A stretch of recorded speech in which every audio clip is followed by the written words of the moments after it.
এই আবর্তন প্রায় শেষের দিকে, আর এই আবর্তন শেষ হলে কিন্তু অনেকদিন ভর্তি বন্ধ থাকবে, যেহেতু এই আবর্তনে তখন ক্লাস চলবে। তাই যারা ভর্তি হতে চাচ্ছেন তারা চাইলে এখনই ভর্তি হয়ে যেতে পারেন। আমি কিন্তু বিদ্যালয়ের পেজ লিঙ্কটা দিয়ে দিয়েছি ওপরে। নাইম যুক্ত আছেন ঢাকা থেকে, অসংখ্য ধন্যবাদ নাইম আমাদের সাথে যুক্ত থাকার জন্য। আমার কোন কন্টেন্টগুলো আপনাদের ভালো লাগে একটু আমাকে কমেন্ট করে জানাবেন।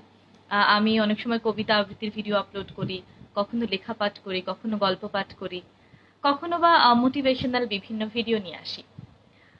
তো আপনারা হচ্ছে কোন ভিডিওগুলো বেশি পছন্দ করেন অবশ্যই আমাকে কমেন্ট করে জানাবেন, আর আমার সম্প্রতি কোন ভিডিওটি আপনাদের পছন্দের সেটাও আমাকে জানাবেন।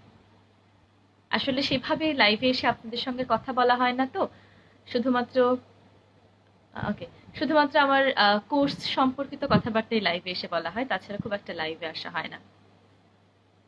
আহা, একজন জিজ্ঞেস করছেন কিসের কোর্স। আমি আজকে প্রায় 4 বছরের উপর বাংলা শুদ্ধ উচ্চারণ শেখাই, এখনো দেখি অনেকে আমাকে কমেন্ট করেন যে কিসের কোর্স। অনেকে সম্ভবত আমার পেজে নতুন আছেন, তাই যারা নতুন যুক্ত আছেন তাদেরকে অনেক অনেক ধন্যবাদ আমার সঙ্গে যুক্ত থাকার জন্য, আমার পেজে যুক্ত থাকার জন্য। আমি মূলত একজন আবৃত্তি প্রশিক্ষক এবং আমি সেই আবৃত্তি প্রশিক্ষণই দিয়ে